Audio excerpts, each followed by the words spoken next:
हिमाचल में मानसून का तांडव, बाढ़ में बहे 5 शव बरामद, 6 अभी भी लापता, हर तरफ तबाही का मंजर। हिमाचल में जल शक्ति विभाग के जेई की संदिग्ध परिस्थितियों में मौत, नाले के पास मिला शव। महिला आयोग अध्यक्ष विद्या नेगी ने संभाला कार्यभार, बोली दुगनी रफ्तार से किया जाएगा मामलों का निपटारा। हिमाचल में हुई तबाही पर राहुल गांधी ने जताया दुख, कहा मिलकर करना होगा इस आपदा का सामना। कांगड़ा में तैनात सहायक ड्रग नियंत्रक निशांत सरीन के 7 ठिकानों पर ईडी की दबिश, 40 से अधिक बैंक खाते व 3 लॉकर सीज। आषाढ़ मास के गुप्त नवरात्रि का हुआ आगाज, सज गए हिमाचल के शक्तिपीठ, दुल्हन की तरह सजा मां ज्वालामुखी का मंदिर। मैं हूँ HIV वायरस, नाम तो सुना ही होगा। मैं एक साथी से दूसरे साथी तक 4 मुख्य तरीके से पहुंच सकता हूँ। HIV संक्रमित व्यक्ति के साथ बिना कॉन्डम सेक्स करने से, एक ही सुई व सिरिंज का साझा उपयोग करने से, HIV संक्रमित खून चढ़ाने से और HIV संक्रमित मां से उसके बच्चे को। मेरे बारे में जानने के लिए 1097 पर कॉल करके सवाल किया गया। हिमाचल प्रदेश राज्य एड्स नियंत्रण समिति द्वारा जनहित में जारी। नमस्कार, पंजाब केसरी देख रहे सभी दर्शकों का स्वागत है। मैं हूं दीक्षा शर्मा, लेकर हाजिर हूं प्रदेश की तमाम बड़ी खबरें। डालिए नजर हिमाचल पर।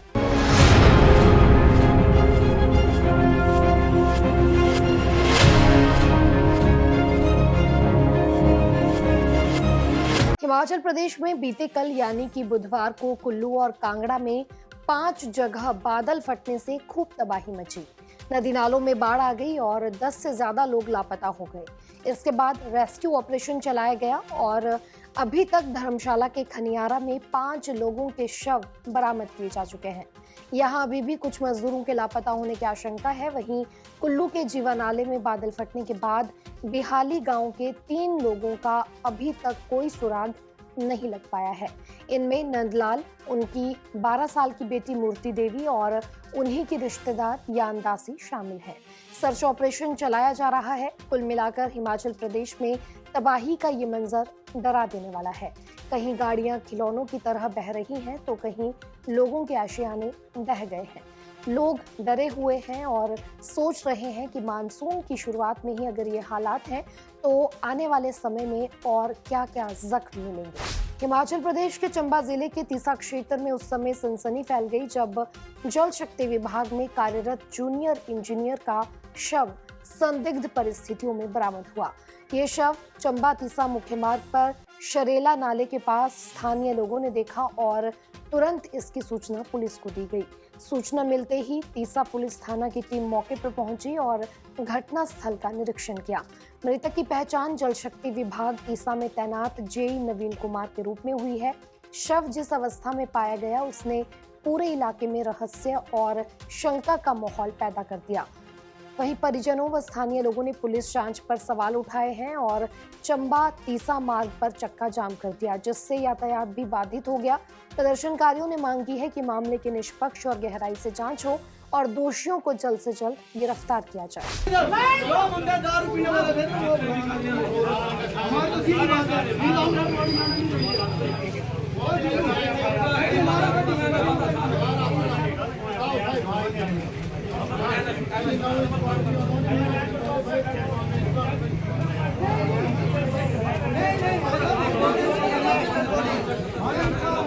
अगली खबर की ओर बढ़ते हैं। हिमाचल प्रदेश महिला आयोग की नवनियुक्त अध्यक्ष बनने के बाद विद्या नेगी ने कार्यभार संभाल लिया है।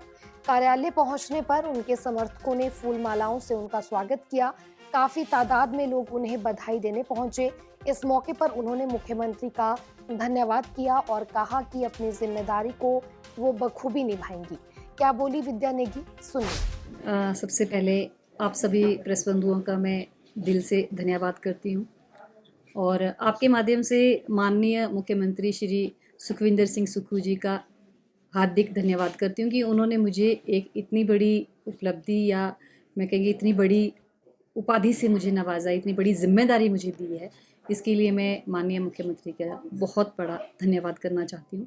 और साथ में हमारे मनाली से विधायक हमारे भुवनेश्वर गौड़ जी, उनका भी मैं धन्यवाद करती हूँ। उनका भी बहुत सहयोग रहा है और हिमाचल प्रदेश का जो हमारी सरकार है उसका भी हार्दिक धन्यवाद करना चाहती हूँ।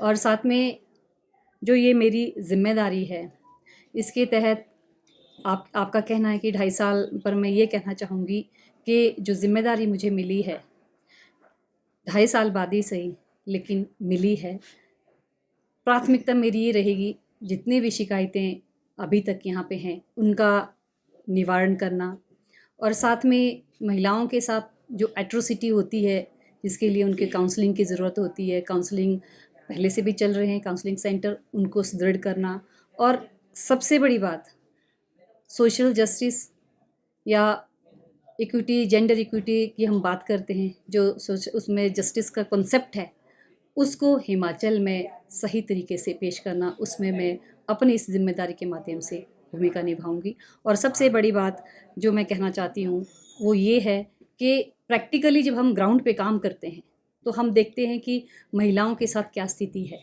और महिलाओं की परिस्थिति को बेहतर करने के लिए, चाहे वो राजनीतिक है, चाहे वो सामाजिक है, चाहे वो आर्थिक है, क्या नीतिगत बदलाव होने चाहिए, जो आयोग का एक सिफारिश हम करते हैं उसके माध्यम से व्यवहारिक तौर पर ज़मीन पर जो हम समस्याएं देखेंगे उनको नीतिगत बदलाव तक लाने की पूरी कोशिश करेंगे। क्या आप 1500 के करीब शिकायतें हैं जो पेंडिंग है, लेकिन काउंसलिंग फिर भी कुछ हद तक करते रहे हैं हमारे ऑफिस के लोग, लेकिन जो ये शिकायतें हैं 1500 के करीब, अब हम ये जो 2.5 साल हमारे पास हैं, हम दुगनी स्पीड में इन शिकायतों का निवारण करने की पूरी तरह से कोशिश करेंगे। हम उसमें पूरा ध्यान रखेंगे, और सबसे बड़ी बात है कि जब कहीं डोमेस्टिक वायलेंस होता है तो उसका क्या नेचर है वो पता चल जाता है। जब हम दोनों पक्षों से बात करते हैं तो हमें समझ आ जाता है कि सही और गलत क्या है, लेकिन फिर भी मैं ये कहना चाहूँगी कि चाहे वो सही है चाहे वो गलत है, लेकिन उसके पीछे की वजह क्या है उसको हमें आइडेंटिफाई करना और उसके तहत उनको न्याय दिलाना। ये मैं कहना चाहूँगी कि मैं पहले भी कहती रही हूँ कि महिलाएं हैं तो हमें एक समान अवसर और समान जिम्मेदारी देने की कोशिश की जाए, हम यही मांगते हैं। हम बराबरी की बात भी नहीं करते। अधिकारियों की बात है तो हम पूरी कोशिश करेंगे कि महिलाओं को कभी भी कोई समस्या इस तरह की ना आए, और उनके साथ बैठ के हम बात करेंगे, और ये भी देखते हैं कि भविष्य में हमारे साथ कितने महिला अधिकारी जुड़ते हैं। मैं महिलाओं को यही संदेश देना चाहती हूँ कि मुझ पे भरोसा करें। मेरी काबिलियत उस दिन साबित होगी जिस दिन हर एक महिला को ये लगेगा कि हमारे साथ कुछ हो रहा है, लेकिन विद्या नेगी है और हम सुरक्षित हैं, हमारे अधिकार सुरक्षित हैं। कांग्रेस नेता राहुल गांधी ने हिमाचल प्रदेश में बाढ़ से हुए जानमाल के नुकसान पर गहरा दुख व्यक्त किया है। उन्होंने सोशल मीडिया पर लिखा कि हिमाचल प्रदेश के कई जिलों में भारी बारिश से हुए जानमाल के नुकसान की खबर बेहद दुखद है। कई लोग अब भी लापता हैं। उन्होंने कहा कि मैं प्रभावित परिवारों के प्रति गहरी संवेदनाएं व्यक्त करता हूं और लापता लोगों के सकुशल लौटने की आशा करता हूं।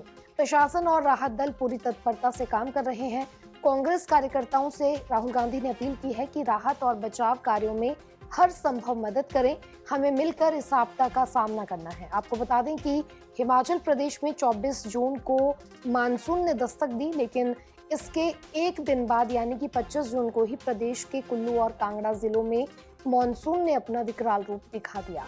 भारी बारिश और बादल फटने की घटनाओं ने इन जिलों में भारी तबाही मचाई है, जिससे जान माल को खासा नुकसान हुआ है। ईडी चंडीगढ़ जोन ने डिक्लेयर किया है कि 22 और 23 तारीख को हिमाचल के कांगड़ा में तैनात सहायक ड्रग नियंत्रक निशांत सरीन, उनके परिवार के सदस्यों और सहयोगियों के हरियाणा और पंजाब में स्थित 7 आवासीय वाणिज्यिक परिसरों और सरकारी कार्यालयों में तलाशी अभियान चलाया गया। ये तलाशी सरीन के सहायक औषधि नियंत्रक बद्दी के रूप में तैनात रहते हुए व्यक्तिगत लाभ और भ्रष्टाचार और रिश्वत के लिए आधिकारिक पद का दुरुपयोग करने से संबंधित एक मामले की गई। ईडी की तलाशी कार्रवाई के दौरान ड्रग लाइसेंस, कारण बताओ नोटिस, फार्मा कंपनियों को जारी मंजूरी, संपत्ति से संबंधित दस्तावेज के अलावा mobile phone, laptop, pen drive सहित डिजिटल डिवाइस जैसे दस्तावेज जब्त किए गए हैं। तलाशी कार्रवाई के दौरान निशांत सरीन और उनके परिवार के सदस्यों के लगभग 32 लाख रुपए मूल्य के 2 वाहन, 40 से अधिक बैंक खाते और 3 लॉकर जब्त किए गए हैं। इसके अलावा ओमेक्स कैसिया न्यू चंडीगढ़ स्थित उनके आवास पर 60 से अधिक बेहिसाब शराब की बोतलें भी मिली। इसके अलावा निशांत सरीन की ओर से एडीसी धर्मशाला के रूप में अपनी वर्तमान भूमिका में जबरन वसूली की शिकायतों और निशांत सरीन के परिवार के सदस्यों और दवा कंपनियों के बीच परस्पर जुड़े वित्तीय लेन देन की भी जांच की जा रही है। ईडी के अनुसार मामले की जांच पूरी निष्पक्षता से होगी। आज से आषाढ़ मास के गुप्त नवरात्रों का आगाज हो गया है। ये नवरात्रि 4 जुलाई तक चलेंगे। वहीं प्रदेश के सभी शक्तिपीठों को रंग बिरंगे फूलों और लाइटों के साथ सजाया गया है। शक्तिपीठ ज्वालामुखी मंदिर की अगर बात करें तो यहाँ पर भी मंदिर परिसर को भव्य तरीके से सजाया गया है। वहीं बता दें कि आज के ही दिन से श्रीमद देवी भागवत भी माता ज्वाला के शाइन भवन में शुरू हो गया है, जिसमें आचार्य नंद किशोर महाराज कथा वाचन करेंगे। तो चलिए आपको भी दर्शन करवाते हैं मां ज्वालामुखी दरबार के। आज आषाढ़ मास के गुप्त नवरात्रे शुरू हो गए हैं, जो कि 4 जुलाई तक चलेंगे। विश्व विख्यात शक्तिपीठ मां ज्वालामुखी मंदिर को भी भव्य रूप से सजाया गया है। मां के दरबार को सजाने के लिए 2.5 क्विंटल फूलों का इस्तेमाल किया गया है। आज गुप्त नवरात्रि का विधिवत आरंभ ज्वालामुखी एसडीएम डॉक्टर संजीव शर्मा, मंदिर अधिकारी मनोहर लाल शर्मा, मंदिर न्यास सदस्यों व पुजारी वर्ग द्वारा विधिवत पूजा अर्चना से किया गया। पुजारी सभा प्रधान अविनेंद्र शर्मा ने एसडीएम डॉक्टर संजीव शर्मा द्वारा संकल्प व विधिवत पूजा अर्चना व कन्या पूजन करवाया। वहीं बता दें कि आज ही के दिन श्रीमद देवी भागवत भी माता ज्वाला के शयन भवन में शुरू हो रहा है, जिसमें आचार्य नंद किशोर महाराज कथा वाचन करेंगे। वहीं आज पुजारी वर्ग और विद्वान पंडितों को माता के जप पाठ का विधिवत संकल्प भी दिलवाया गया। इस उपलक्ष्य पर पुजारी वर्ग विश्व कल्याण और विश्व शांति पूजा व पाठ लगातार 8 दिन तक करेंगे। गुप्त नवरात्रों के दौरान विश्व शांति व विश्व कल्याण के लिए मां ज्वाला के मूल मंत्र बटुक भैरव, गणपति, गायत्री व अन्य जप व पाठ किए जाएंगे। 4 जुलाई को पूर्ण आहुति डाली जाएगी और विशाल भंडारे का आयोजन होगा। मंदिर न्यास सदस्य व पुजारी महासभा प्रधान अविनेंद्र शर्मा ने बताया कि पुजारी वर्ग द्वारा प्राचीन परंपराओं को बरकरार रखा गया है। परंपरा के अनुसार गुप्त नवरात्रों में पूजा, जप व पाठ विश्व कल्याण, सुख शांति और समृद्धि के लिए किया जाएगा। पुजारी वर्ग व विद्वान पंडित जप, पाठ व अनुष्ठान करेंगे। उन्होंने बताया कि हिंदू धर्म में नवरात्र मां दुर्गा की साधना के लिए बेहद महत्वपूर्ण माने जाते हैं। आषाढ़ मास के शुक्ल पक्ष में पड़ने वाली नवरात्र को गुप्त नवरात्र कहा जाता है। वहीं एसडीएम ज्वालामुखी डॉक्टर संजीव शर्मा ने सभी प्रदेशवासियों को गुप्त नवरात्रों की शुभकामनाएं दी और पूरे विश्व के कल्याण, सुख शांति, समृद्धि की कामना की और बताया कि श्रद्धालुओं के लिए सभी प्रबंध किए गए हैं। बरसात को देखते हुए भी सभी इंतजाम किए गए हैं और लंगर, टेंट व पानी की व्यवस्था सुचारू की गई है। मैं सभी श्रद्धालुओं को, समस्त जनता को मां ज्वाला जी के दरबार में गुप्त नवरात्रों की शुभकामनाएं देता हूं और आशा करता हूं कि ये गुप्त नवरात्रे जो हैं मां माई की कृपा से सबके लिए शुभ होंगे, मंगलमय होंगे और उनके स्वस्थकारी होंगे। जैसे कि आपको विदित है कि हमारे गुप्त नवरात्रे जो आज से शुरू हैं और इसमें हमारी तैयारियां, जैसे कि हमने 2.5 क्विंटल के करीब जो है यहाँ फूलों से सजावट हो रही है और हो चुकी है ऑलमोस्ट। हमारा साथ में बारिश का भी मौसम है, बरसात भी है, उसके साथ साथ अरेंजमेंट भी हमने किए हुए हैं कि श्रद्धालुओं को किसी तरह की असुविधा ना हो, उसके लिए टेंट की व्यवस्था की गई है। पानी की, गर्मी के कारण ह्यूमिडिटी ज़्यादा है तो गर्मी की भी प्रभाव है, तो पानी की व्यवस्था भी उचित व्यवस्था कर रखी हुई है। सिक्योरिटी के लिए सीसीटीवी कैमराज हमारे इंस्टॉल्ड हैं। सिक्योरिटी के इसमें हमारे जो गुप्त नवरात्रे रहते हैं उतना ज़्यादा तादाद में यहाँ पे श्रद्धालु नहीं आते हैं, उसी हिसाब से हमने अरेंजमेंट कर रखे हुए हैं। लंगर की पर्याप्त व्यवस्था कर रखी हुई है और रही बरसात में कहीं पे लैंडस्लाइडिंग का उस तरह का भी हमने जो है फायर ब्रिगेड को अलर्ट पे रखा हुआ है कि इस तरह की SDRF से भी हमें तुरंत मदद मिल सकती है। तो हमने सारे प्रबंध जो है उचित कर रखे हुए हैं प्रशासन की तरफ से। सभी भक्तों के आषाढ़ मास गुप्त नवरात्रों की बहुत बहुत शुभकामनाएं। ये नवरात्रे विशेषकर ज्वाला से ज़्यादा ही सानिध्य रखते हैं, क्योंकि इन गुप्त नवरात्रों की अष्टमी के दिन माता जी का प्रकटोत्सव अर्थात जन्मोत्सव मनाया जाता है। इसलिए ये हमारे चारों नवरात्रों में विशेष नवरात्रे कहे गए हैं। इसमें हमारे सभी पुजारीगण जो हैं वो 101 की संख्या में माता जी का मूल मंत्र का 1.25 लाख जाप, बटुक, गणपति, गायत्री के भी 1.25 लाख जाप जो है वो माता के निमित्त करते हैं और दुर्गा सप्तमी के इन पूरे 9 दिनों में 100 पाठ किए जाते हैं। अर्थात सतचंडी का जो यज्ञ है वो आज से शुरू होने जा रहा है, जिसमें माता जी के पूरा विधि विधान के साथ मंडल पूजन के साथ हमारे यहाँ के स्थानीय विधायक उसका पूजन करवाएंगे और हम महामाई से ये प्रार्थना करते हैं कि महामाई पूरे विश्व का कल्याण करे और सभी भक्तों के अभिष्ट मनोकामनाओं की पूर्ति करे और इस नवरात्रे की 2 तारीख को रात को 12 बजे हम माता जी का विशेष पूजन बनाएंगे। उसके उपरांत जो है वो 4 तारीख को नवमी आ रही है, तो 4 तारीख को यहाँ पर माता जी का भंडारा होगा। और आज से जो माता जी की श्री देवी भागवत की कथा जो है शाम को 3 बजे से 6 बजे तक बैठेगी। उसमें सभी ज्वाला जी के निवासीगण और यात्रीगण आकर माता जी के देवी भागवत की देवी की कथाओं का रसपान करें और अपने आप को धन्य के भागी बनाएं।